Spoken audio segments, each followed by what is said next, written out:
gran episodio. Y me acompaña Valeria Ramis, Hola, saludos. Adriana Isabel. Ahora, Víctor, tú siempre dices que es un gran episodio. Todos son buenos episodios. Todos son buenos episodios. Porque recuerda, el mejor episodio siempre es el de hoy, el del presente. Así que este es el mejor episodio. Qué lindo. Tienen Eso que, está así bien que familia, ya saben, búsquennos en todas las plataformas, Instagram, TikTok, Facebook, YouTube y hasta Spotify.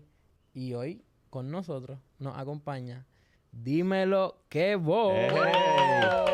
Gracias, gracias. Gracias por invitarme.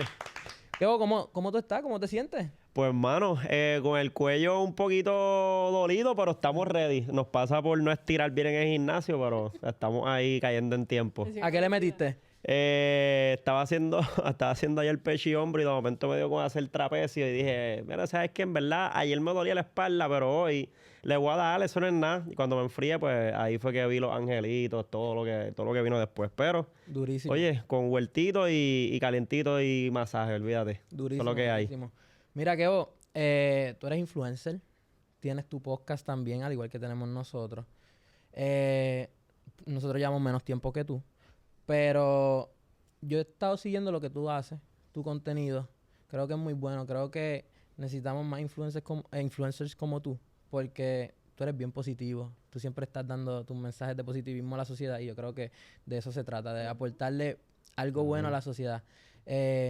¿Cómo tú empiezas en esto? Yo, o sea, es verdad, es una trayectoria grande, pero para resumirlo un poquito más, yo siempre he sido ingeniero. Lo que pasa es que ahora, hace 8 meses, pues no lo estoy ejerciendo, o sea, no lo llevo en práctica. Y yo ejercí la carrera de ingeniería alrededor de 6 a 7 años. Y a mí, pues yo siempre me crié en lo que fue la ciencia y lo demás. Pero siempre hubo una pasión en mí por lo que son las cámaras, los medios, pero era por mi papá. Mi papá fue el que siempre trabajó toda su vida. Obviamente se graduó de Sagrado, era el que estudió periodismo, estuvo en los canales de televisión por mucho tiempo y siempre me llevaba de chiquito. So, yo estaba acostumbrado a ver lo que eran las consolas y las cosas. Para mí eso era como un juego de Star Wars, o estar guiando una nave y las cosas. Y pues de una cosa a la otra, creciendo, como que me desarrollé obviamente en lo que fue la ciencia nada más, porque en un momento dado, cuando me interesó bien brutal esto, papi me acuerdo que me decía, diantre, es que esto está saturado, o sea, que siempre te lo dicen. Sí. Claro. Y obviamente, pues viene, no lo culpo, viene de una persona que siempre estuvo en Ajoro, siempre pues trabajó casi 17 años también para el Departamento de Educación como prensa. Sobre eso es un corre-corre, secretarios, conferencia de prensa. Estuvo acostumbrado mucho a estar en el ajetreo de la prensa del gobierno. Es un poquito difícil. Pero yo corrí con él por todo eso y en algún momento dado cuando quise hacerlo, que pues él me dijo como era, mi consejo es que busque otra alternativa, pues llegué a la ingeniería. Y a mí, punto, ¿verdad? Que siempre digo de por qué llegué a la ingeniería es porque desde bien pequeño, algo que yo siempre destaqué y esto es irónico, yo no sé por qué desde pequeño siempre lo pensé así, ¿verdad? Quizás el propósito de Papá Dios, ¿verdad? Vino programado en mí. Yo siempre he sido una persona que he creído que vine con un gran propósito a poder cambiar el mundo.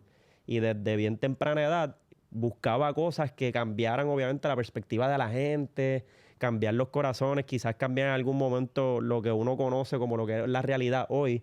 Y en ese momento, pues a mí me dio con la ciencia. Aprendí mucho de la contaminación del mundo y lo demás. Y se me sembró bien dentro de mi cerebro como que mano, yo creo que yo puedo mejorar el sistema de los aviones y las cosas.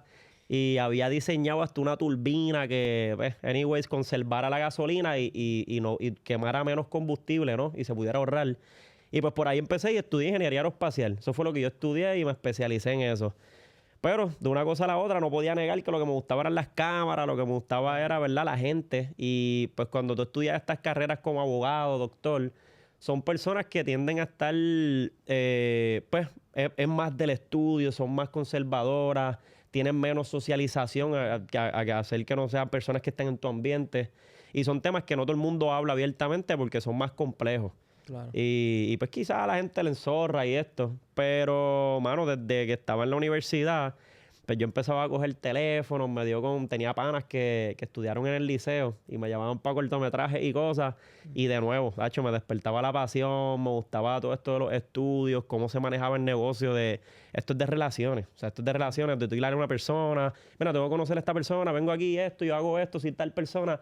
Ese tipo de dinámica a mí me gustaba mucho. So, fue algo que me ayudó, porque como ya quizás abiertamente lo vi con mi papá desde pequeño, me ayudó en el campo de la ingeniería porque lo mismo, era un ingeniero diferente. Era un ingeniero que obviamente tenía las destrezas de ingeniería, pero tenía destrezas sociales para poder construir una buena relación. Y nada, mano, en verdad, de una cosa a la otra, creo que cuando tú llegas al mundo de empleados, era mucho tiempo lo que estaba encerrado y ese potencial que te mencioné, como que decía, mano, no veo algo viable donde yo esté exponiendo ese potencial. Así que me puse a poder, ¿verdad? Estudiar lo que es el mundo de finanzas y todo este tipo de cosas y desperté ese lado emprendedor. Y hasta que poquito a poco, pues, me atreví a hacer lo que siempre quise desde 2016, que fue hacer lo que son los podcasts. Yo lo veía de Chente, lo veía obviamente cuando empezó Molusco, que él empezó en la radio. Y fueron mis referencias en ese momento. Nunca me atreví a hacerlo porque no sabía ni cómo prender una cámara, honestamente. Hoy día vivo de eso, pero en ese momento, hasta hace 3 años atrás, no sabía cómo funcionaba. Y... El proceso. En el proceso, o sea, este proceso simplemente fue autodidacta. O sea, esto es gana y tenía ese mismo amigo que siempre fue creador de contenido normal. Y hice mi primer video con él en ese momento, dado 2016. Llegamos a 2 millones de personas. Yo mi Snapchat, que eso era lo que no se usa, eso está obsoleto. Yo tenía como 230,000 seguidores en Snapchat, una cosa ridícula.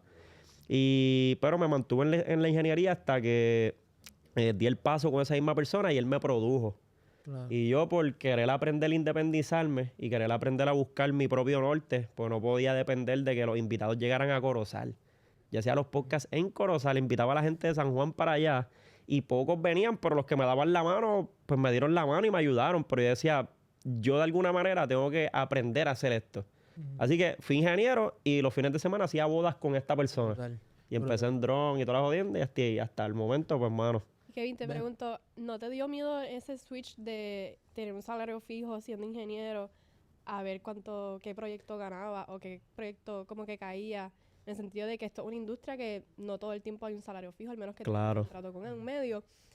¿Tenías ese miedo en el sentido de que, diantre, voy a dejar algo que realmente me deja un buen salario a algo que voy a ver qué pasa al principio? Full. Y yo pienso que ese es el miedo de todo el mundo. O sea, yo pienso que ese es el primer paso que uno, como ser humano, dentro de la estructura social que nosotros vivimos, pues es parte de nosotros. O sea, esa responsabilidad financiera a nosotros obviamente nos enseñan y por ende nos programan a tener una estructura de 8 a 5. Y muchas veces cuando yo pensaba en hacer la transición, pues yo escalé en algún momento dado de cobrar $14 la hora. Pues en todo este tiempo de trabajar como ingeniero, que es lo que le digo obviamente a los estudiantes de cualquier profesión, tú nunca sales de la universidad y tú vas a cobrar ya lo que la gente te estipula que vas a cobrar. Yo empecé siendo ingeniero literalmente a $10.50 la hora. Y trabajé un año a $10.50 la hora siendo ingeniero. Y mucha gente por ahí está igual y a veces no lo dicen por el orgullo. Y en verdad, al final del día, claro está, quizás un orgullo tuyo financiero porque tienes un estigma de que tienes que ganar un dinero, pero a veces la experiencia vale más. Y luego de esos años yo llegué a trabajar en mis últimos 4 años como ingeniero cobrando un salario de $80,000 al año, teniendo ya 24 años, 25.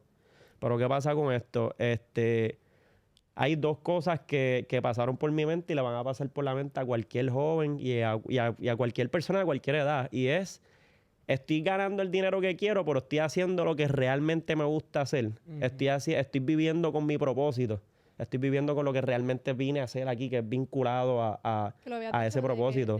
Que querías cambiar, como que tenías un sentido desde pequeño de que querías impactar a la Que quería persona. impactar a la Y lo gente. estás haciendo en tus redes sociales, que eso es algo bastante bonito. Y gracias. Y en verdad yo...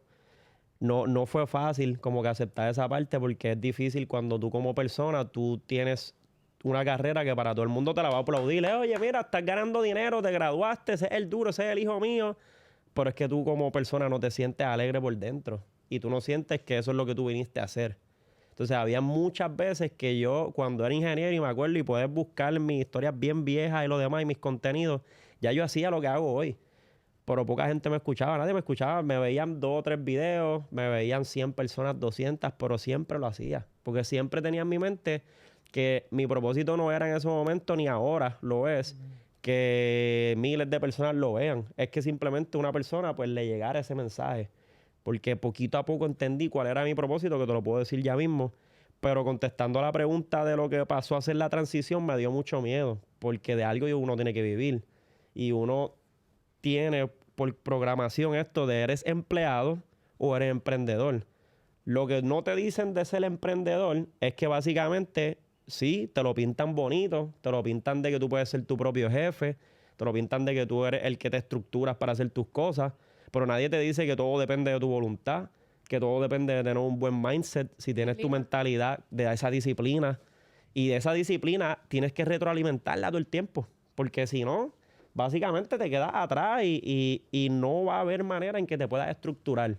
Y yo creo que parte de lo que a mí me ayudó fue obviamente que las cosas las hice por etapas. Yo no las hice rápido de lleno hasta el momento que obviamente la vida te dio la oportunidad, y no significó en el momento que yo estaba ganando $80,000 como una persona independiente, negativo. Ganaba mucho menos. Simplemente que pensé en querer seguir más la visión que la provisión. Porque muchas veces no nos damos cuenta, pero tu visión siempre va a ser perseguida por esa provisión. O sea, lo que realmente tú viniste a hacer y lo que a ti te gusta hacer, te va a perseguir todo lo que te vaya a proveer. Pero si tú estás todo el tiempo detrás de la provisión, nunca vas a estar con la visión. Entonces, estás proveyendo, pero no estás proveyendo a ciegas. Y por eso es que a veces estamos falta de algo, estamos falta de un corazón o de una estructura que te haga llegar a ese paso más allá que estás buscando. Y en mi caso, pues, me di ese break. Y te puedo decir que he abierto las puertas a otras oportunidades. No es que nunca regresaría a ser ingeniero. Oye, si en mi vida se me da la oportunidad y está vinculado a ese propósito, lo puedo volver a hacer. Pero en este presente, yo pienso que fuera del scrolling, que nosotros nos sumergimos muchas veces y nos consumimos en cosas que no son, o nos equivocamos, pienso que mayormente lo que nosotros venimos a hacer está dentro de nosotros. Y por eso es que tú ves que más que ser positivo, soy más en cuestión a empoderar a la persona y ser progresista, porque eso es lo que yo viví. Claro. Y yo hubiese querido ver eso de mil personas más. Ven acá, pero, o sea, yo tengo curiosidad, o sea, hemos escuchado mucho la palabra propósito, propósito, propósito. ¿Cuál es el propósito ¿De qué qué, estás Evo? hablando? Yo pienso que yo como propósito en esto, ¿verdad? Y en la vida, obviamente que yo sé que Papá Dios pues me regaló literalmente un obsequio de brindar luz a muchas personas. Y eso yo me daba cuenta con el simple hecho de hablar o sea, simplemente hablar cualquier tipo de cosa con cualquier tipo de persona, por la manera en que las personas tenían ese feedback conmigo, la reacción que ellos tenían. Y el no utilizar eso para bien y para ayudar a los demás era simplemente encerrar en potencial.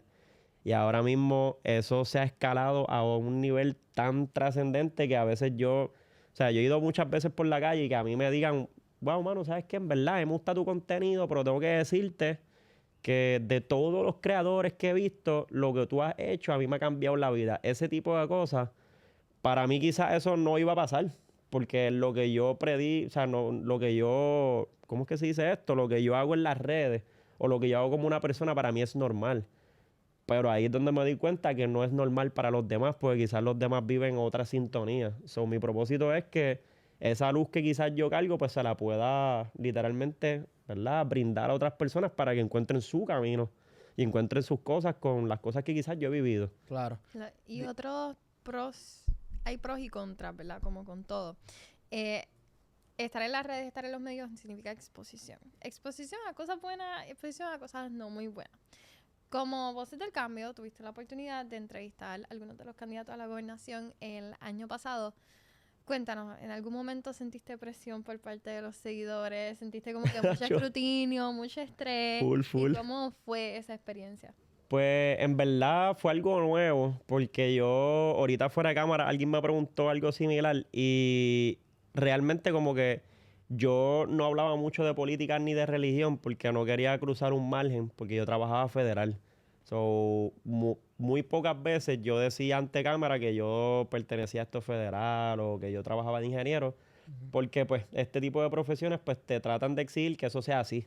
Y nada, cuando empiezo a salirme de la ingeniería, que hago la transición, que me llega la oportunidad de, mira, voy a entrevistar a, por ejemplo, Juan Dalmau, voy a entrevistar a Villafañez, voy a tener a estos políticos, pues yo decía, diantre, quizás para mí es una persona más, pero obviamente tienes que subir tu IQ, tienes que empezar a leer un poquito más, tienes que estar preparado con esta persona, porque ya alguien que espera unas preguntas quizás en específico. No, y mira, que la política es bien delicada. 100%. Nosotros, tú puedes hablar de deporte, tú puedes hablar de lo que tú quieras, pero cuando tú hablas de política, todo lo que tú digas se puede usar en tu contra y se te puede, ¿me entiendes? Se te puede hacer mucho daño. Uno tiene que tener mucho cuidado y eso nosotros en Voces del Cambio lo hemos notado desde que nos metimos, desde que empezamos el proyecto. Nuestro proyecto se basa mucho de lo que es política y lo hemos notado. Yo quisiera saber cómo tú bregas, porque obviamente estuviste en las elecciones entrevistando a estos candidatos. Obviamente siempre va a haber gente comentando. Cuando es política siempre va a haber haters, siempre va a haber gente que te apoya,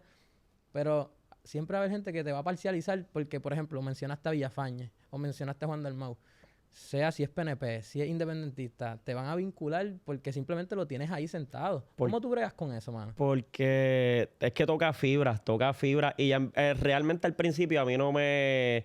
Yo al principio yo lo daba desapercibido porque obviamente siendo creador pues tú recibes lo mismo. A veces tú haces cualquier tipo de contenido y hay veces que toca fibra, hay veces que no. Hay gente que lo toma de una manera y otra gente que pues no lo toma muy bien. Y en verdad, pues quizá al principio yo como que le daba desapercibido. Ahora, cuando lo sigues haciendo y cuando lo sigues trayendo, ahí es que la gente empieza a tocarle fibra de verdad. Y esto fue lo que a mí me pasó, que lo estábamos hablando. De repente, oye, por el simple hecho de haber empezado con una persona que pertenecía al ideal del independentista, pues ya Kevin, que era Juan Dalmau, pues ya Kevin era... O sea, ya yo le hice toda la campaña. Claro está, al final del día sí le hice la campaña al final porque era por la persona que yo quería votar. Pero durante todo el término que yo entrevisté a todos los candidatos, yo siempre me mantuve neutral. Yo nunca hablé de cuál era mi posición. Y aún así, siempre me vincularon donde Juan. Simplemente porque quizás la primera entrevista fue una de las entrevistas que más se movió. De momento tiene a un Jesús Manuel que estuvo conmigo y fue una súper entrevista también. Me gustaba su candidatura. Lo dije abiertamente muchas veces y nunca me vincularon con él. Siempre me vinculaban con el primero. Y yo aprendí, obviamente, a no pelear con los seguidores porque eso son reacciones. So, yo lo que hacía era que estratégicamente, como persona de marketing, pues, si eso era lo que la gente, ¿cómo es?, murmullaba, pues yo lo ponía como que en el margen para que tuvieran de qué, ¿verdad?, de qué comer, de qué reaccionar. Y ponía mis cositas porque claramente estaba consciente de que eso era lo que movía en el momento. Pero al final, obviamente, para quitar esa morbosidad, pues dije abiertamente por quién iba a votar en cada cosa. Y era porque quería, obviamente, no influenciar a la gente que me estaba consumiendo, sino mayormente educar de por qué lo hice y de por qué estaba ahí. Porque obviamente yo no me caso con nadie. Y esto, o sea, ustedes lo saben. De momento van a tener un montón de políticos. Y por el primero que tuvieron o por el primero que tuvieron una risa aquí fue bueno, ya ese lo van a vincular con eso. Y eso es algo que yo creo que en verdad la gente afuera como el consumidor tiene que también tener cuidado, porque nosotros simplemente somos moderadores, somos personas que estamos en búsqueda de una historia, de unas respuestas a unas preguntas que se hace el pueblo mismo.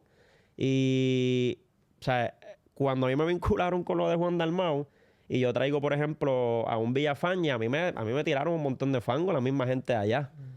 Y en verdad yo no me molesto porque esa es la reacción, por eso es mi trabajo y ese es el trabajo de nosotros como personas que estamos detrás de aquí. Y por eso es que en todas estas cosas, como medio que somos independientes, tratamos de ser parciales y de ser neutrales, porque si no, al final del día nos terminamos convirtiendo en lo mismo que hay en la televisión, que oye, no tengo problemas, pero muchos sabemos que de repente sí hay un margen y una inclinación a cualquier ángulo de cualquier partido. Porque esto no es de un solo lado nada más. Tú ves cualquier tipo de canal y si el director es de tal, pues se fueron más inclinados por un lado que otro. Parcializado. Exacto. Y eso, pues, es totalmente normal. Nosotros como personas que estamos haciendo esto independiente, buscamos hacer la diferencia y eso mismo, ser las voces del cambio. De momento tenemos aquí a personas que, o sea, ustedes tienen a personas que de repente son o sea, de diferentes ideales. Ideología. Pero el consumidor siempre va a ver lo que quiere ver. Y yo pienso que como creador de contenido o como personas que estamos detrás de esto, pues lo utilizamos a favor. No cojo mucha lucha realmente. Yo creo que yo he tenido un sinnúmero de críticas por un montón de cosas. A veces quizás ven a uno con tatuajes y ya uno puede ser un machetero o puede ser una persona que no es el idóneo para hacer una entrevista. Mira, a mí me pasa con las trenzas. Exacto. Claro, Víctor es maleante. Por eso. Te van a poner ya maleante. Reggaetón. Exacto.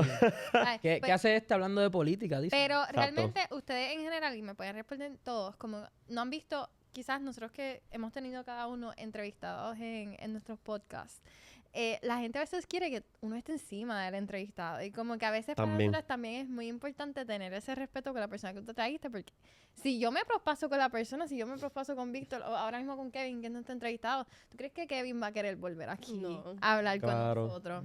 Y yo creo que esa es la parte que también yo digo, que ahorita lo estábamos hablando. De momento, oye, yo puedo tener a Juan Dalmau de frente y puedo hacerle las preguntas correspondientes sin prospasarme o hacerlo sentir a él incómodo, como puedo tener a Jennifer González y con mucho gusto voy a hacer lo mismo porque es una plataforma y la gente está buscando lo mismo, respuesta y una conversación. El hecho de que quizás yo no sea, y lo digo siempre, yo no soy Jay Fonseca. O sea, yo no voy a tirarte aquí a, mira, bobo. Claro, y menos cuando yo no tengo el 100% del conocimiento. Vamos, yo no llevo yo no soy un político. Y yo soy una persona que tiene un conocimiento y habla desde la perspectiva como un empleado ingeniero y como un creador de contenido que se convirtió en un empresario. Yo te toco y hablo de esos temas y de la conversación. Pero no voy a tratar de coger luchas contigo por si sacaste o no sacaste a Luma, que si esto y lo otro. Yo te pregunto lo que yo creo que la gente quiere escuchar, pero Lo que pasa, Kevin, es que la gente, mira, la gente quiere sangre. Exacto. La gente quiere pelea. La gente quiere que nosotros vayamos, entrevistemos, sea Jennifer González, Juan Dalmau, sea el que sea, y peleemos con ellos. Ese Y es el problema. ahí es que nos perdemos como sociedad. Qué Porque no queremos realmente el valor positivo de las cosas, el aprender, el escuchar, el informarnos. No, nosotros queremos ver la controversia porque eso es lo que nos llena como seres humanos y esa no debería ser la norma. Hay que Pero pasar usted- la línea de profesional a lo personal, como que tú puedes tener una diferencia, yo te la puedo respetar, al igual que yo espero viceversa si yo te estoy tratando con respeto. So, no hay el por qué atacar a la persona porque piensa distinto Claro. y creo que eso en este Voces de Cambio podcast. Y yo creo que eso es lo que pasa, que también la gente, ¿verdad? Y no le quiero tirar la mala a Puerto Rico porque tampoco, pero los medios en sí, la nube entera de Puerto Rico se ha encargado de que todo se base y se le dé prioridad al morbo, se le dé prioridad a lo que es la controversia. Entonces las cosas buenas realmente son las Lo pocas dicen. que se resaltan. ¿Cuántas veces hemos escuchado, o sea, de todos los gobernadores que han pasado, las buenas medidas que han tomado? Ninguno de nosotros quizás tenemos conocimiento de las buenas cosas que quizás mucha de esa gente lo ha hecho, porque todo lo que nos programan en la mente es que el que se sienta al mando lo hace mal. Y entonces, ¿de qué hablamos? Si todo el mundo puede ser verde, violeta, rojo, chinita, o sea, del color que tú quieras, y al final del día lo que señalamos y le damos el ángulo es a lo malo.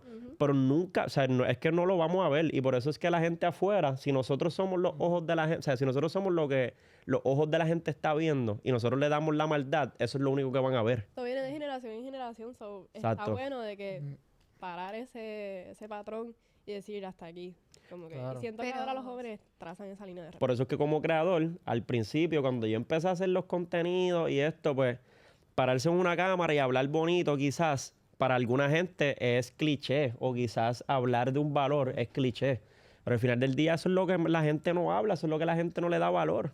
Pero por eso es que al final del día, mucha gente allá afuera tiene pocos valores y o sea, se pelean, se pegan tiros, no hay una comunicación porque es lo menos que se priorizan, no se priorizan lo que es la comunicación, los valores, el tú sentarte de frente. O sea, ¿cuántas parejas tú tienes que de repente en una relación, si tú estás molesto o tú estás molesto con ella, se siente y dice, mi amor, te voy a dar un break y después vamos a hablarlo? Vamos a ver qué está pasando. O sea, ya la soltada, ya te está diciendo su sentir y ya tú estás invalidándole diciendo, no, pero es que yo no hice, no, pues yo no voy a cocinar, porque si eso es lo que te muestro, no voy a cocinar. O sea, Y no se llega a un acuerdo, no se llega a un consenso, se piensa en pelear. Y yo, mira, tú mencionas que la prensa, a veces tiene su agenda, a veces no enseñan lo malo nada más. Pero es que los políticos tienen culpa de eso también. 100%. Porque todo el tiempo atacándose. Entonces, los políticos son el reflejo de nuestra sociedad. Ujú. ¿Me entiendes? Que alguien a ti te esté señalando lo malo que está haciendo otra persona en vez de decirte lo bueno, ahí es que viene la crítica a la sociedad y no es una crítica a Puerto Rico porque yo estoy seguro que Kevin, Adriana, Valeria, amamos nuestra tierra, amamos Puerto Rico, nosotros amamos a nuestra gente, pero no es correcto a veces el pensamiento que tiene la sociedad. 100%. Y es lo que digo, los políticos, igual que nosotros como plataforma y los medios afuera, ¿verdad? Que son las cadenas como la radio y la televisión, si están conscientes de que tienen los ojos encima, pues entonces hay que tener una responsabilidad de, oye, tenemos que responsabilizarnos porque la gente pueda tener una buena percepción en vez de la mala.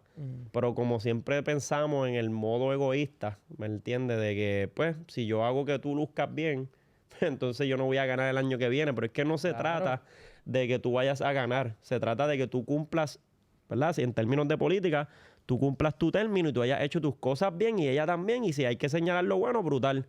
Pero como estamos en una competencia y no en una agenda de poder, ¿verdad?, ayudar realmente a impactar, perdemos entonces esencia. Entonces, de momento hay mucho dinero, hay muchas cosas que se pudiesen hacer, pero perdemos mucho tiempo aquí, perdemos mucho tiempo así señalando. Entonces se torna todo en un circo. Claro. Porque eso es lo que somos de momento, ¿me entiendes? Y también como a veces a nosotros nos gusta decir, ¿verdad? Que nosotros tenemos, ¿verdad? Tenemos a Reinaldo, que se ha posicionado específicamente como independentista, Ralian, que es del Partido Nuevo Progresista, Víctor también tiene su ideología, ¿vale? Todo el mundo aquí tiene ideologías distintas. A veces la gente quiere ver que tú te vayas solamente por una dirección. Por un lado. Y si tú no te vas por esa dirección, van a buscar a alguien que esté yéndose por esa Referente. dirección. Entonces tú estás filtrando la información que tú recibes por lo que tú quieres escuchar, no por las realidades que se están enfrentando. Y ahí es que está la desinformación también. Claro. Pero ustedes piensan que el nosotros ser jóvenes nos hace estar más sujetos a la crítica y al escrutinio público. ¿Qué tú crees, Valeria? Yo pienso que sí. En el sentido de que la estigma de que tú eres joven y no sabes lo que estás diciendo, o que te lo diga una persona adulta, o ¿verdad? Una persona mayor, te diga, es que tú no sabes lo que estás diciendo, como que tú no sabes de política, y rápido te ponen un ponche de que no sabes del tema. Eres un ignorante porque tienes una edad Exacto, menor. hace poco sacaste tu tarjeta y ahora es que tú vienes a hablar mucho de política. Al contrario, yo en lo personal pienso que en el 2024 hubo un boom exagerado que nunca yo había visto de jóvenes que realmente le interesen la política para bien. Y jóvenes que realmente querían inculcarse y saber de los temas y leer. En tu caso, sé que hay jóvenes que quizás impactaste con estos políticos que trajiste a tu podcast, que quizás influiste en el sentido de que, mano, gracias Kevin por traerme a este político y ahora sé con Y ahora hace quién un votar. poquito, y eso es lo que tú dices, que de momento ahí está el punto. De momento, como jóvenes, abriste ¿verdad? La brecha a que, oye, vayan a votar y lo demás, pero como adultos, no voten porque ustedes son ignorantes, no saben lo que están haciendo. Entonces Y está siguen votando por invalidando. lo mismo. Claro. Y Entonces, siguen el mismo patrón, lo mismo. Entonces, ¿qué diferencia estás haciendo tú que quizás pueda hacer yo? 100%. Y ahí por eso precisamente fue que también la plataforma yo la metí en la política y me gusta porque uno se retroalimenta, uno habla con esta gente. Hace poquito yo tuve a Alejandro García Padilla. Para mí, de verdad, me encantó esa entrevista. Consumí muchas entrevistas para poder hacerla. Era una de mis joyas, ¿verdad? Claro. Tenerlo ahí porque fue un gobernador que estuvo en la posición. Fue una persona que se, ¿verdad? Administró el país. Administró el país, estuvo en el fuego. Y tú escuchar la perspectiva de lo que son candidatos a lo que es la persona que estaba ahí y escuchar quizás a Jennifer González, que es la que está, pues son perspectivas bien interesantes Claro. porque estás viendo la cara, ¿verdad? La cara de la moneda que no logras ver cuando estamos en este tipo de formato y esa persona no está ahí. Claro. Porque es fácil hablar mal de todas estas personas, pero cuando ellos no están. Porque la verdad absoluta la tienen ellos al final. Y 100% es bien difícil tener un país con, ¿sabes?, millones de personas que te están viendo y tratar de convencerlos a todos y que al final un grupo de personas que este gobierno representen las mentes de todos nosotros. Y mucho menos como cuando estamos hablando de que estamos en controversia, estamos en competencia de quién va a ganar el cuatrienio que viene, quién va a hacer esto, quién va a hacer lo otro. O sea, el tema referente, nosotros como jóvenes, es simplemente traer a la mesa cómo podemos progresar. Algo sencillo. Lo escuchaba mucho en la calle Y eso sí, un pensamiento ignorante, decir, pues yo no voto porque en verdad para mí cobro o no, si voto o no voto, cobro igual. Pero realmente tú estás en una ignorancia, o sea, Entonces hay súper muchos que elevada. piensan así y por eso es que no hacen el cambio. Exactamente. Pero Entonces es se quedan y se quedan obviamente en lo mismo, pero verá esto, es porque no estás educándote. Al final del día, el tú no votar o votar si tiene un efecto en tus finanzas, porque mañana ponen una medida que te quitan más del 33% de tu sueldo como empleado o un 44% porque las tablas la bajan, entonces vas a llorar. Sí, Pero tú no tuviste el sí. break de hacerlo. Ese es el tipo de cosas que nosotros, por eso estas plataformas son importantes, porque tú llevas esa educación al joven o llevas esa educación al adulto que todavía no está votando o que ya está cansado, porque al final del día somos un país y somos un grupo de personas que lo que queremos es un progreso en conjunto, colectivo. Claro. Nosotros en Puerto Rico, lamentablemente, de las cosas que uno aprende, a mí me preguntaron en Colombia ahora mismo en el viaje, ¿sabes? ¿Cuánto es el porcentaje de cosas que Puerto Rico produce? O sea, para mí es bochornoso yo tener que decirle a la persona, ¿sabes qué? En verdad yo no tengo el número estadístico 100% certero, pero yo estoy bien seguro que en Puerto Rico no se produce, o sea, el 23% quizás es lo único que se produce aquí, de lo que nosotros tenemos, porque lo demás es exportado y es exportado a Estados Unidos. Y entonces ahí nosotros tenemos como referencia miles de países que tienen quizás ¿verdad? Sus producciones, tienen sus cosas. Y nosotros tenemos el talento, tenemos las manos, tenemos la inteligencia, está el dinero, pero no lo hacemos. Porque hay muchos vínculos, hay muchas telarañas, por lo mismo que te digo, muchas trampas dentro del mismo gobierno con la misma gente. Y no estoy hablando de un partido, estoy hablando de entre todos ellos. Porque esto es un meollo. Al final del día, esto es un meollo de personas que han competido en una carrera sin darse cuenta que esto no es una carrera. Esto simplemente es una reunión donde nadie está de acuerdo y donde hay que buscarla en algún momento de nuestras vidas, de todo esto, quizás no ahora, tiene que haber una alianza en mentalidades, no en partido, no en ideología, en decir, oye, mano, ¿cuántos ingenieros tenemos en Puerto Rico? ¿Cuántos abogados? ¿Cuántos doctores? ¿Cuánta gente está interesado en esto? Ahora mismo, si los podcasts están de moda, si el multimedia está de moda, ¿por qué no se educa a esto desde antes para que la gente se oriente? Las finanzas. Si la gente tiene tantas deudas, pues lo que hace falta es educación financiera. Pues eso es lo que hay que darle prioridad. O sea, si nosotros tenemos un país educado, yo creo que en verdad podemos empujarle esto a un norte bien diferente. Y por eso es, nuevamente, que yo como creador de contenido, yo me he tratado de distinguir por no ser esa persona que se dedica al morbo. Oye, que he puesto mi contenido que otro para jugar con las redes, porque es que al final del día estamos acostumbrados a eso, sí. Pero cuando caes al 80% de mi contenido, es más un contenido que te va a ayudar a ti, a tú poder abrir tu corazón, tus emociones. Reflexionar. Es reflexionar, es ver y darle la atención a otro tipo de cosas que tú puedes hacer y no mantenerte solamente en, oye, mano, esta persona hace un OnlyFans ahora o el otro está así o cuántos chavos cobra. Eso no es relevante. O Gallo le tiró a Obi. O Gallo le tiro al otro y esto. O sea, hace poco me invitaron hasta por una pelea influencer. ¿Entonces crees que eso es relevante? No. Oye, que lo hagas otra cosa, yo lo puedo hacer. Yo soy boxeador y me meto y hago lo que sea, pero ¿qué aporta eso? ¿Qué impacto social tiene? No, para no los aporta jóvenes? nada. Aporta un espectáculo, un circo más. Hacer view. Y mira, Adriana trae este punto bien interesante que es el de que si a nosotros los jóvenes nos critican o no nos toman en serio a la hora de hablar de política o simplemente porque somos jóvenes, pues no sabemos nada. Pero yo les tengo que decir algo y les tengo que ser bien honestos. Y es que, objetivamente, nosotros no somos la mayoría de la juventud. Eso es verdad. Nosotros no somos la mayoría de la juventud. No es que yo esté diciendo que toda la juventud debe hacer podcast, debe influir, debe ir a la universidad. Pero la mayoría de la juventud no está haciendo las cosas bien. Y hay un porcentaje que somos nosotros que estamos tratando de cambiar esa percepción, de que nos tomen en serio, de que nos escuchen, de que nos eduquemos para poder tomar mejores decisiones en un futuro, no porque nos dijo aquello, simplemente porque nos estamos educando. Y eso es un punto que me gusta traer porque a veces veo que nuestra juventud, pues, yo salgo por ahí. Yo sé la que hay en la calle, las cosas que pasan. Todo el mundo aquí sale. Sí. Todo el mundo aquí sale. Claro. Pero, Hablar de política en la calle es un tabú para los jóvenes. claro, no No se se habla. habla.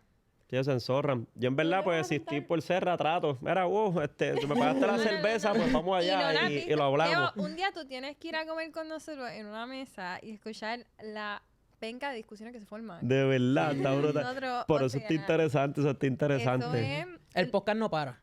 Sí, esto es mirando, apagar la los gente micrófonos y ya. mirando, la gente mirando como que qué está pasando allí, de que ellos están hablando, pero, o sea, pese a que quizás nosotros no representamos una mayoría de la juventud, la mayoría de la juventud no quiere quedarse en el país. La mayoría de Es la algo bien juventud triste. se va del país. Así que aunque ellos no se están involucrando activamente en la política, tienen un reconocimiento de que las condiciones en este país No están bien. no están bien.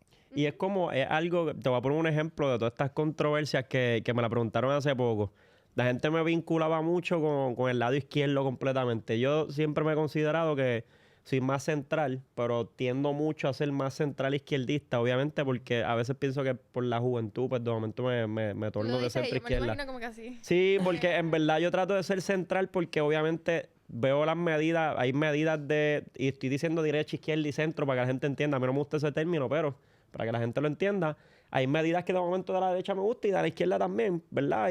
Pero siempre trato de mantenerme central porque hay decisiones que son buenas. Ahora mismo, mucha gente se tornó con lo de la izquierda, pero yo ahora mismo, los de la izquierda no están de acuerdo con un proyecto de esencia.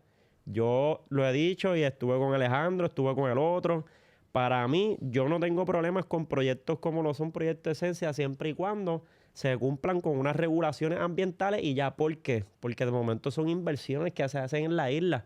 Nosotros estamos acostumbrados a ir a Cancún, a ir a Singapur y a ir a Italia y decir, wow, qué países brutales, todo lo que construyen, pero en Puerto Rico no se puede. Sí, Hace poco yo puse un en ese caso ahí desplazan a personas. Hace poco yo puse un contenido de que fui a Maunabo, que no había ido al tunelcito de ahí, es cortito y qué sé yo, y por hacer un contenido aquí. Y hay gente que escribe, no, pero ¿sabes lo mucho que costó hacer eso y romper la montaña y contaminar? Pero espérate, ¿pero de qué estamos hablando? Si en Colombia tú vas a Medellín y hay el mismo túnel que cruza una montaña por 35 minutos y tú lo admiras. Pero está en Puerto Rico y ya tú estás destruyendo. Entonces, yo creo en el cemento, por decirlo así, ¿sabes? Hay que urbanizar también y hay que ser parte de la sociedad. No podemos ir a Nueva York y decir, wow, qué brutal y qué sé yo. Bonito. Pero entonces acá, no, acá tenemos que vivir en un bohío. ¿Entiendes? Ese tipo de cosas es lo que a mí no me cuadra cuando tú, o sea, si es un proyecto que hay un inversionista y que esto va a dejar, la gente no se queja ahora de distritos. Pero ¿cuánta gente se quejó de distrito cuando se iba a construir? Pero todo el mundo quiere despedir el año allí. Todo el mundo quiere ir, oye, a Medalla Arena, esto, y le estoy dando promo, pero es la realidad. Y eso es lo que yo digo. Si nosotros pensáramos mejor y estuviéramos un poquito más educados, oye, cumplimos con regulaciones. Para eso hay ingenieros ambientales, para eso está recursos naturales y lo demás. Ujú. Pero en cuestión a la inversión y mejorar la isla, tú sabes lo mucho que el oeste estaría ahora, ¿sabes? En crecimiento si eso pasa allá. Los miles de empleos que se generan ahí, las carreteras, esto, lo otro. Todo el mundo va a querer ser de Cabo Rojo. O sea, ese es el tipo de cosas que, pues, es lo que, ¿verdad?, trato de llevar. Pero, Es triste porque yo regresé de Italia ayer y concuerdo con lo que dijiste en el sentido de que allá hay un carril, por ejemplo, de bicicleta.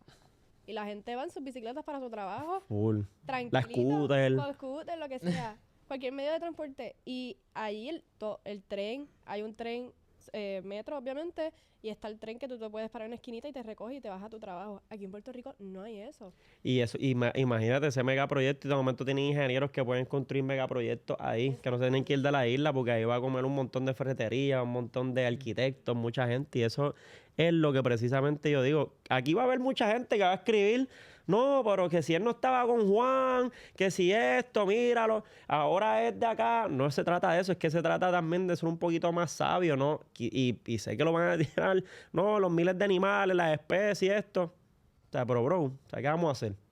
Al final del día, o sea, hay medidas para poder mitigar todo eso que estás diciendo. Es que al final del día no nos podemos amarrar una palma y que no se vaya a picar la palma porque es que se pueden sembrar 7 palmas más y tener una integridad entre cosas porque ha pasado en todo el mundo entero. Ujú. Sí. Porque si realmente tú quisieras proteger eso, pues entonces te fueras por el mundo entero hasta China, hasta Alemania, hasta otros lugares y harías lo mismo y en verdad, o sea, tienes que dejar o sea, si peleas por eso, entonces no puedes pelear porque la gente se va a perder el país. Claro. Es No, lo que quiero decir. Y ese punto que tú traes, eso es lo más objetivo que uno puede escuchar. Y si me preguntas a mí, pues obviamente hay mucha gente que dirá lo que tú dices, no, pero él no estaba con Juan.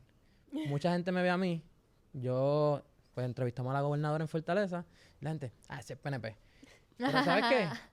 En un punto vamos a hablar de infraestructura. Yo estoy en totalmente desacuerdo que se construya en la playa. Exacto. Que ¿me entiendes? Que está la erosión costera, eso es un tema bien importante y lo estamos viendo en diferentes áreas de Puerto Rico. En Rincón es uno. Arecibo. Rincón y Culebra es uno. Ocean Park, Ujú. ¿cómo está eso? La agua ya llega. Arecibo hicieron una marginal para que la gente fuera a correr bicicleta, correr, caminar, que ahí creo que han hecho mucho 5K.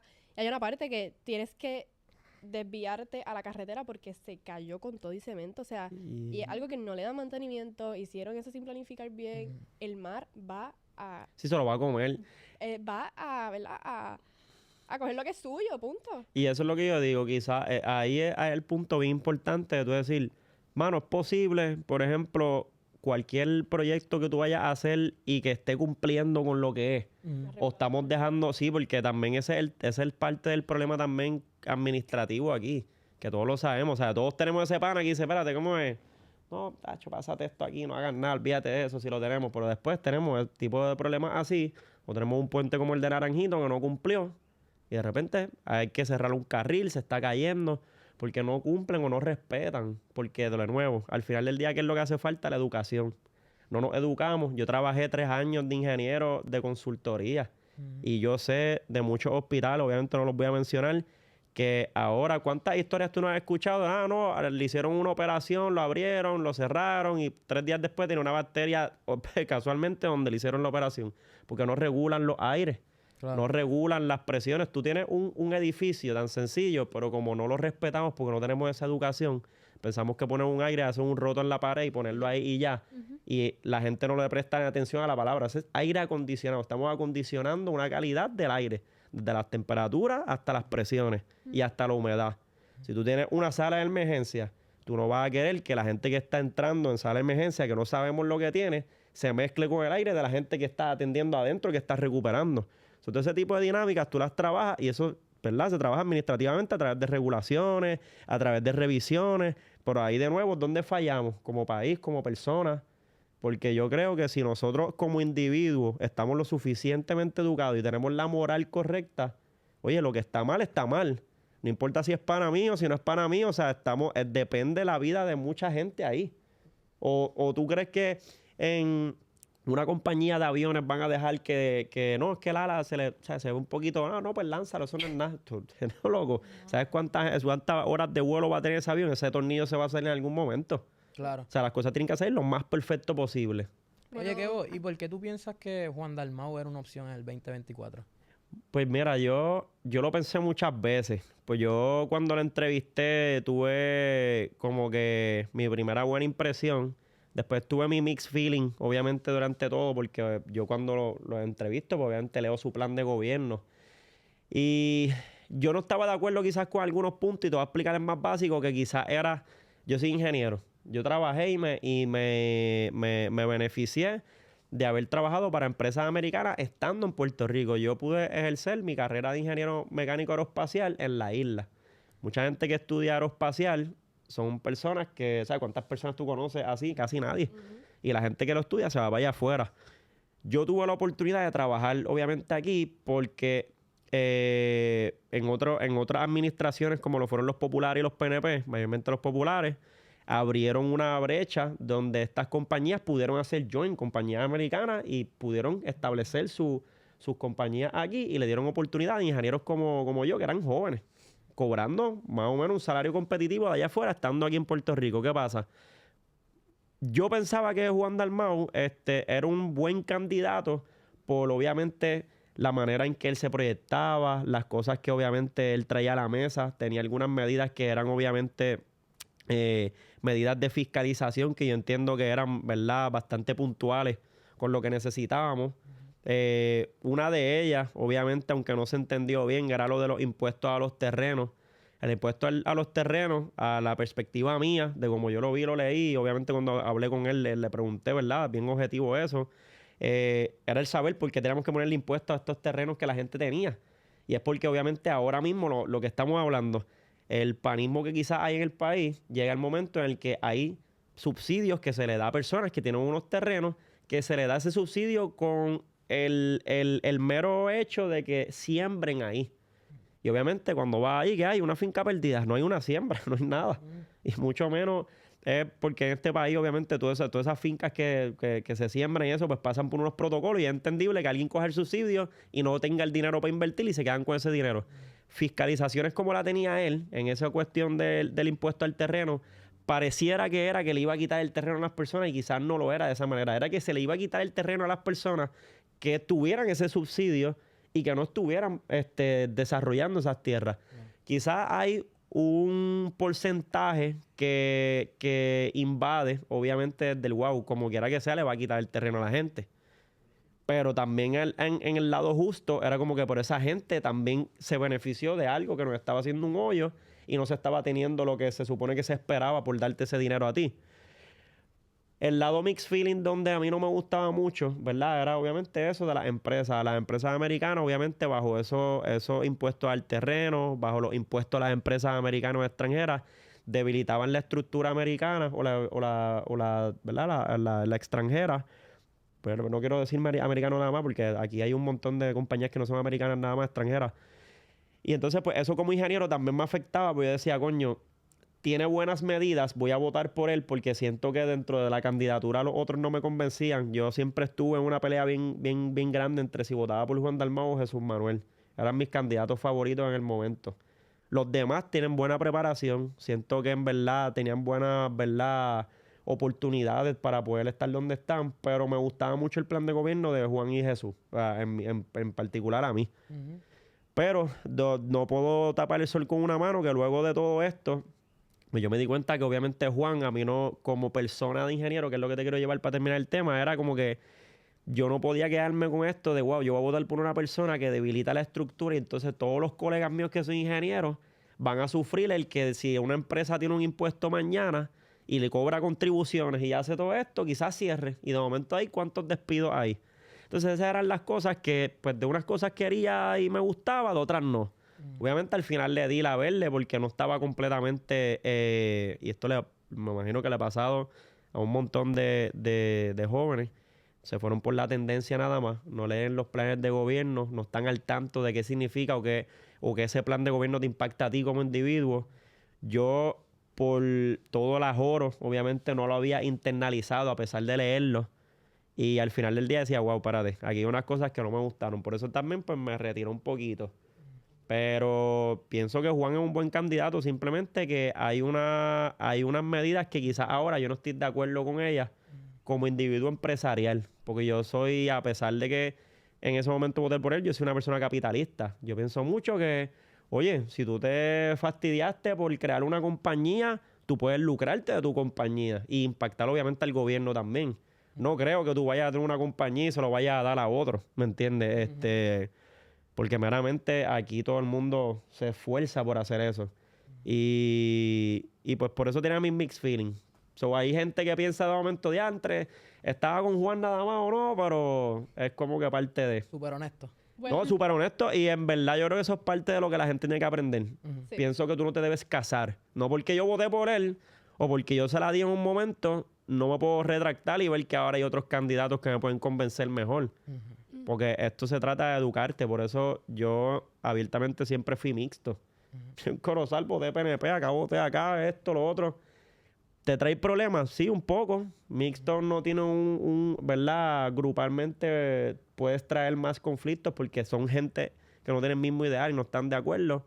Pero a la misma vez, pues tratas de buscar a alguien que se alinee más a ti como individuo, que te represente y represente menos un color. Claro. vamos a cambiar un poquito el tema drásticamente de la política De una. a tu influencia en la vida. Sí, pues yo me fui por ahí, hacho, análisis aquí de política, duro. Yo debería hacer analista político ¿Verdad? porque me la preguntan cuando pelota dura, me llaman. Ya está. Mira, hace unos meses atrás pasaste por una situación que te marcó tu vida y ¿verdad? Has sido bien vocal en eso en tus redes sociales. Si quieres hablar un poco de eso, pues perfecto, pero pienso preguntarte que más allá, ¿cómo te impactó esta situación con tu mamá y cómo la pudiste sobrellevar?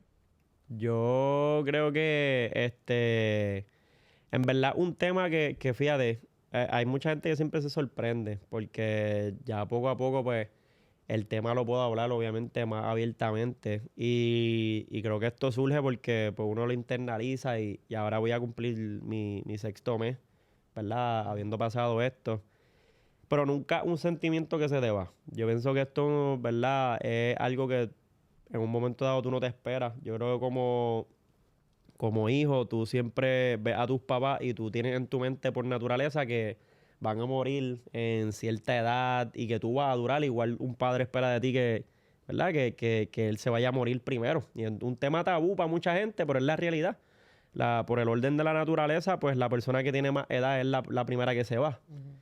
Y se van a cierta edad. Ya más o menos tú lo tanteas. Cuando yo tengo a mami, yo estoy viviendo todos estos cambios que estábamos hablando anteriormente. Y dentro de todo lo que estaba pasando, mami sí estaba en búsqueda de qué era lo que le estaba pasando hace 5 años atrás. Que fue parte por lo cual me metí a la política también, porque quería defender un poquito más lo que era el sistema de salud en Puerto Rico. Porque mi mamá fue parte ¿verdad? Del efecto de lo que pasó en todo el sistema, ¿verdad? De salud, que tenemos tantas deficiencias que tienes personas que llevan 5 años buscando qué es lo que pueden tener y no lo encuentran. Al final del día, pues durante todos estos procesos de yo convertirme en el emprendedor o no, hacer el dime lo que y esto y lo otro, mis papás se habían divorciado y pues yo conocí poco de mi mamá, o sea, la relación que hubo se diversificó, ¿es que se dice? Tergiverso. Esa palabra es la más que quiero decir y es la más mala para mí. Pues no la voy a decir, pero ajá, se hizo complejo la comunicación porque cosas de la vida, pues cuando tú tienes una separación, no importa tu edad, siempre es bien duro para tú como hijo ver lo que está pasando. Y esa relación pues se deterioró por completo. La gente ahora ve la punta del iceberg y ve que todo fue bonito con mi mamá y que la llevé ahí, que es lo que te voy a contar ahora. Pero es bien importante que la gente entienda y a manera educacional que mi relación con mi mamá se dañó por completo. ¿Sabes? Llegó un momento en el que cuando ella, ella en la última fase de esos 5 años, los últimos 2 fue que empezó a tener síntomas que ya demostraban lo que tenía, que era lo que es el ALS, la esclerosis lateral amiotrófica, que obviamente es una enfermedad neurológica que pues, te destruye o te deteriora, ¿verdad? Tu sistema, poquito a poco lo que es las neuronas en tu cerebro, específicamente las motoras. Esto se deriva en 3 áreas y la que ella tenía era la vulvar. Todas sus neuronas motoras de la parte del ombligo para arriba iban quedándose sin capacidad, se morían. Básicamente, todo lo que tú tienes en tu cerebro deja de funcionar. Ella empezó a dejar de mover los hombros, tenía menos fuerza, poco a poco el cuello se le fue cayendo, podía hablar menos cada vez. Llegó todo esto al nivel de que en un año, cuando se lo diagnostican, decayó pero por completo, ¿sabes? Y no fue por el mero hecho de la noticia, sino que fue más porque es una enfermedad que tan pronto se puede descubrir cuando empieza a deteriorarte, porque es la única manera de decir, tienes esto. Y es porque ya es irreversible lo que te está pasando. En ese momento yo no estaba en buena relación con ella y al principio cuando ella me dijo todo esto, es increíble decirlo y esto es para que la gente aprenda de hasta dónde puede llegar tu ignorancia y tu rencor. Yo en ese momento yo le decía que ese era el problema de ella. Y yo decía, bueno, o sea, ese es tu problema. Yo pensaría que hubiese estado mejor estando en nuestra casa. Y en verdad, pues por toda la situación que había pasado, o sea, fue bien fuerte para mí porque decía, mano, Dios, o sea, la que me hizo mal fue ella y yo también tengo que perdonarla y cuidarla y hacer todo esto. Como que fue un proceso. Y no fue bonito, y tampoco fue fácil. Pero es algo que tú como persona tienes que crecer y tienes que darte cuenta que a veces el tiempo sigue corriendo y corriendo y corriendo. Y hoy día, yo me acuerdo que yo le dije tantos nos a mi mamá para salidas, para cosas que hoy día yo hubiese querido haberla tenido. Hubiese querido haber dicho, wow, yo hubiese dicho que sí a todos esos viajes, hubiese dicho que sí mira, hasta comer ahí en un brunch o el Padre o lo que sea, porque tú nunca sabes. Y a mí me tocó por sorpresa y me tocó internalizar que el que estaba mal era yo, a pesar de que las acciones a las cuales yo estaba reaccionando eran de ella. Y en todo este año, ella cayó en el hospital, obviamente. Yo obviamente me reconcilié con ella, todo lo que pasó.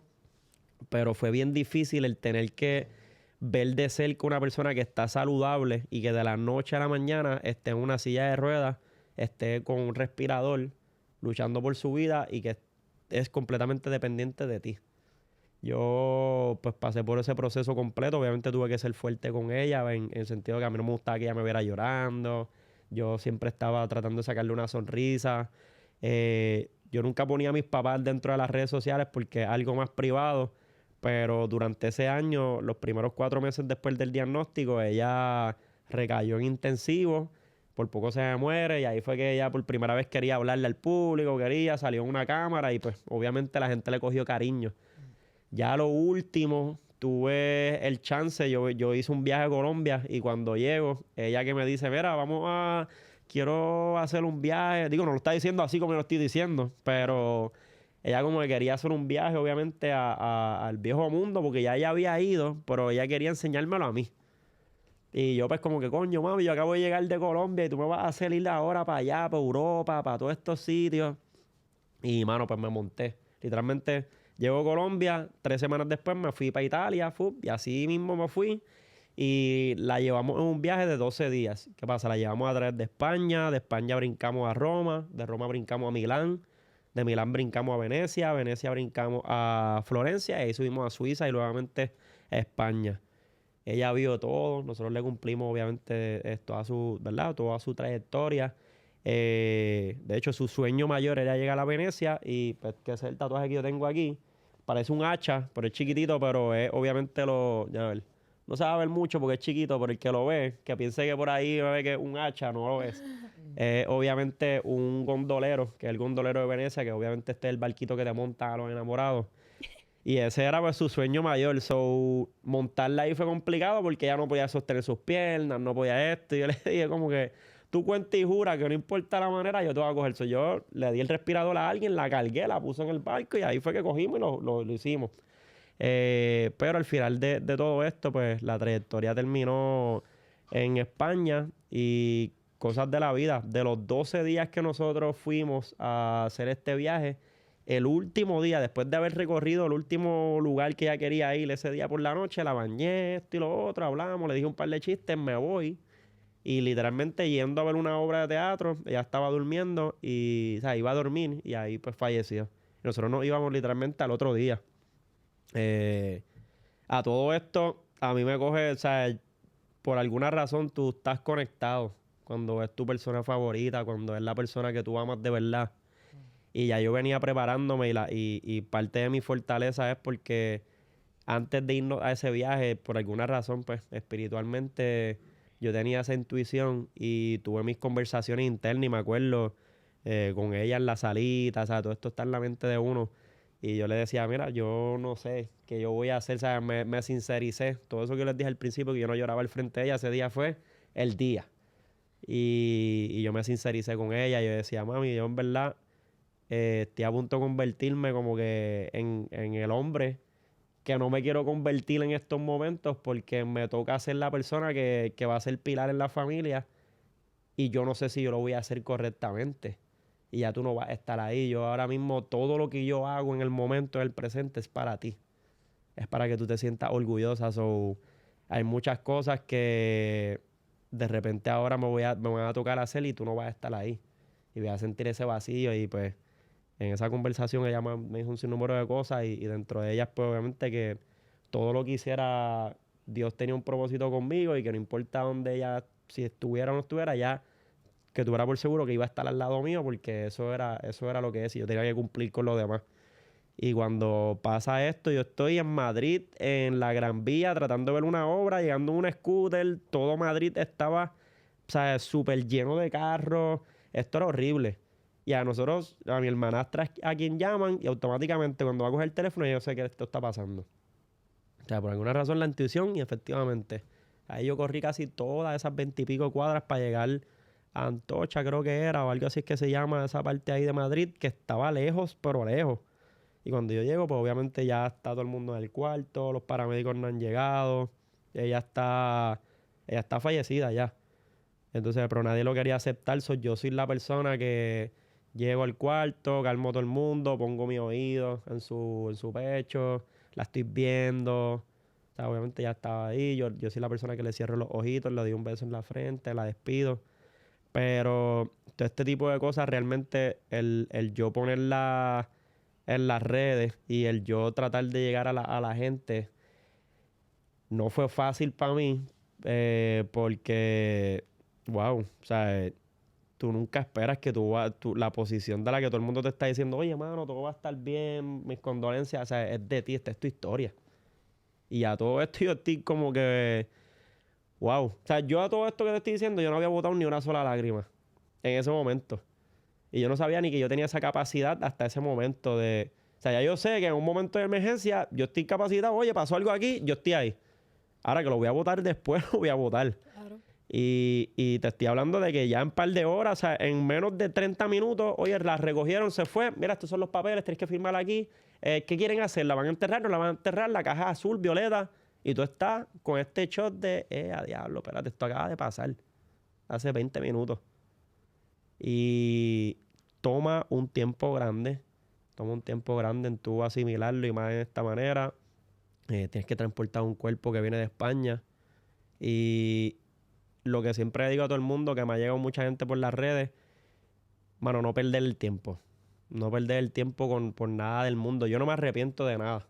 Yo te pude haber dicho que yo me comporté mal en un momento dado, que la relación se dañó, pero hay algo que papá Dios hizo bien brutal y es que hay un día detrás del otro y que en esos días tú tienes el poder de redimir todos los errores que tú has hecho.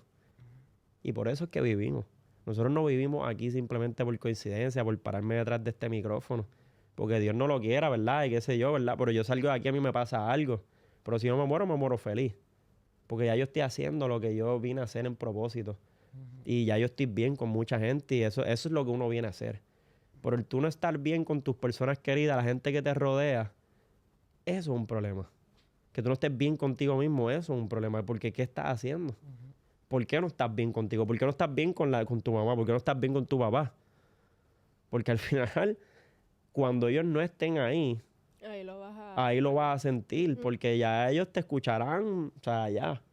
Pero el hecho de que yo esté tranquilo es porque yo tuve ese tiempo y lo pude redimir. Y, mano, esto es lo que ha cambiado miles ¿verdad? Miles de vidas y corazones que han visto esta historia. Y yo estoy claro de que Dios me eligió a mí en esos momentos. Y de que yo cargo mi cruz, ¿verdad? Con mucha responsabilidad y con la cabeza en alto, que he tenido que llorar. Sí, que el día de madre me fui para Rincón a llorarla, a estar tranquilo, porque, o sea, cuando llega. Y lo vas a extrañar y lo vas a estar ahí. Pero el hecho de que me haya pasado a mí y que yo lo haya pues, expuesto es porque sé que mucha gente estaba necesitada de que esa fibra la tocaran. Porque mucha gente que me está viendo y lo saben, no estaban bien en esos momentos. Y he recibido la bendición de que muchas personas me han escrito, mano, gracias a tu historia, yo estoy mejor aquí, estoy mejor allá. Y yo no puedo ser egoísta, lo hablamos ahorita. Quizás a mí no me hubiese gustado que mi mamá se muriera, claro que no. Pero si me tocó a mí, pues tengo que buscar la manera de vivir con el sufrimiento y la manera de sobrellevar eso. Y eso es la parte que he aprendido de todo esto. Y número uno, si mi mamá siempre me dio una sonrisa, estando como estaba, y te lo dije, yo me despedí de ella ya sonriéndose, hasta su último momento, ¿por qué yo no voy a sonreír? Hay problemas que a veces nosotros pensamos que nos están ahogando y nosotros estamos aquí, pues la lloradera y a punto de decir por qué yo quiero desaparecerme de este mundo. Y se entiende que estás viviendo un momento complejo, pero por ninguna razón del mundo tú debes de pensar que tú no eres merecedor de una sonrisa en tu cara. Si hay gente peor que tú. Y no es que minimicemos tu problema, es que tenemos que darnos cuenta que tenemos que simplemente darle stop, sentarnos, reflexionar y ser mejor persona. Porque eso es lo que nos toca. Y, mano, ya lo puse aquí, me fui por ahí, pero eso es lo que, mano, eso es lo que uno aprende Y qué bueno que te fuiste por ahí, qué bueno que te fuiste por ahí, en verdad. Te felicito, brother. Te Gracias. felicito. Eso es lo que nosotros como jóvenes esperamos que este podcast toque vida. Porque la sociedad, los jóvenes deben emularte, deben emularnos, deben resistir a los momentos difíciles, a ser fuerte, porque la vida no es color de rosa. Y en cambio yo te veo aquí a ti saludable. Saludable en el Gracias. sentido de que muchos jóvenes que les pudiera pasar lo mismo que a ti, que hay mucha gente que lo ha pasado, o se van al vicio, o se van a otras cosas porque no pueden, pero hay que ser fuerte y tú eres un ejemplo de eso. Así que, ¿cómo te has sentido aquí con nosotros? Hacho, en verdad me he sentido súper brutal, real, y más cuando me dan el espacio. Mucha gente quizás piensa que erróneamente que no, que diantre, a ponerlo a hablar de eso, pero sabes que en verdad, como te dije, yo cargo esto con orgullo, porque le doy gracias, o sea, nuevamente, yo soy súper cristiano y tengo una buena relación con Papá Dios. Y, y creo que si esto es lo que me tocó y poderlo exponer para cambiar vidas, para mí es algo increíble. Yo nunca pensé que yo iba a tener esto, ¿verdad? Esta fuerza y no viene de mí. No viene de mí. Es casi imposible que yo esté tan tranquilo y no... Yo, gracias a Dios, no dejé mis proyectos atrás. Al contrario, yo creo que después de eso he crecido más. Nunca he tenido una razón para meterme a un vicio. O sea, claramente yo, chacho, nada que ver, nada, ni siquiera el alcohol, ¿me entiendes? Y esos son, yo creo que grandes fortalezas que le doy gracias a mis papás, o sea, a mami, que hizo su trabajo, y a papi también. Que bendito el viejo, yo le dije, papi, o sea, te robaron la atención, viejo, pero yo sé que yo te quiero un montón también, haría lo mismo por ti. Claro. Pero enseñarle a que yo sea el ejemplo, lo cargo con responsabilidad y con mucho orgullo para muchos jóvenes de que nosotros tenemos que honrar a nuestros padres. Y Claro. nuestros padres quizás no son perfectos y nosotros tampoco, pero el hecho de poder hacer todo este tipo de cosas, ¿verdad? Nos da una oportunidad de ser mejores personas y de tener una mejor sociedad. So, definitivamente le doy las gracias por darme, ¿verdad?, esa oportunidad de exponerme. Prontamente puede que pase algo por ahí. Tengo un proyecto para finales de año que en nombre de, obviamente, de mami, lo había dicho en muchos podcasts, pero yo creo que ya es como que más oficial y va a pasar ya pronto. Voy a hacer una carrera de 5K, que obviamente este 5K lo voy a hacer con todos los running clubs y todo lo demás, que tengan presencia en Puerto Rico. Escúchate, Víctor. ¡Hey, corre por ahí! ¿Tú quieres que yo corra? ¿De verdad? Oye, estás bienvenido. Esto es así. No, oye, pero ¿sabes que... qué? Cuenta conmigo. Gracias, Yo mano. también. Te voy a ver allá porque esto es para correr full. Serio. Mira, yo no tengo resistencia, pero... Lo puedes Oye, cambiar. Pero ready, si es para ready. una buena causa, pues, Lo ¿sabes podemos qué? Vamos a hacer. ponernos las pilas y vamos a apretar. Voces del cambio va a estar Claro. allí. Oye, gracias. Y no, y esto va a ser por una buena causa. Realmente lo que queremos es que todas esas personas que tienen la condición de mami, nosotros las podamos impactar. O sea, nosotros vamos a recaudar, ¿verdad?, lo que es la carrera cuando lo cojan, y parte de esos fondos lo vamos a donar a estas familias, porque sé que hay mucha gente que ha visto la historia de mami y que yo poco sabía de esta enfermedad. Y hay mucha gente que está en esa necesidad y genuinamente, como parte de ser una cara de joven y estar en todos estos medios, pues es parte de mi misión y lo quiero llevar a cabo. Y puede que antes de eso haga un evento que va a haber de speakers, Ujú. el cual yo voy a estar dando join, y pues vamos a hablar de todo esto, la historia de mi mamá, va a presentar un libro que tengo, so, poquito a poco. Yeah. Súper. Sí, va aquí. Yeah. Súper perfecto. Oye, y por último, Kevo, una duda rapidito para cerrar el podcast. Dímelo por ahí. Yo sé que mucha gente tendrá esta duda también. So, ¿tú dejaste de ser ingeniero para ser influencer?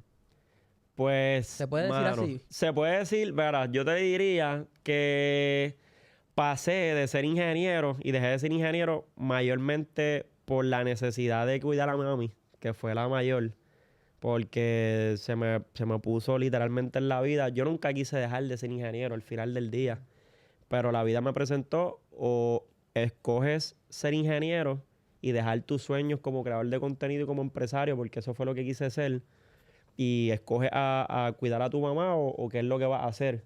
Y obviamente, pues, piché todo lo que fue la ingeniería, renuncié a eso para darme la oportunidad de dedicarle los últimos días a mi mamá y de ciegamente creer más en lo que le dije ahorita, en la visión que tenía como Kevin, como Kevo, en ese creador de contenido, pero que ese creador de contenido tenía el potencial de ser empresario.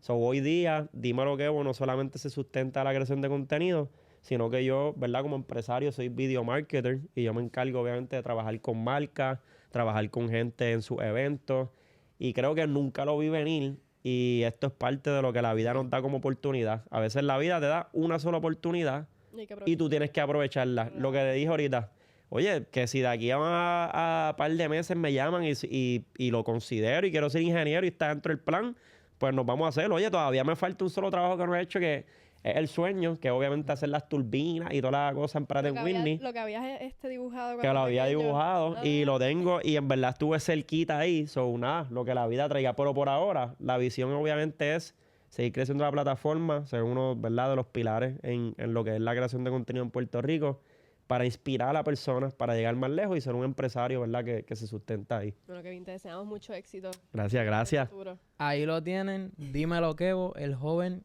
que cambió ser ingeniero por ser influencer y cuidar a su mamá. Estamos Así ready. que, familia, síganos en todas nuestras plataformas, Instagram, TikTok, Facebook, YouTube y hasta Spotify, Voces del Cambio Podcast. Dale like, comenta, suscríbete y que este mensaje le llegue a mucha gente.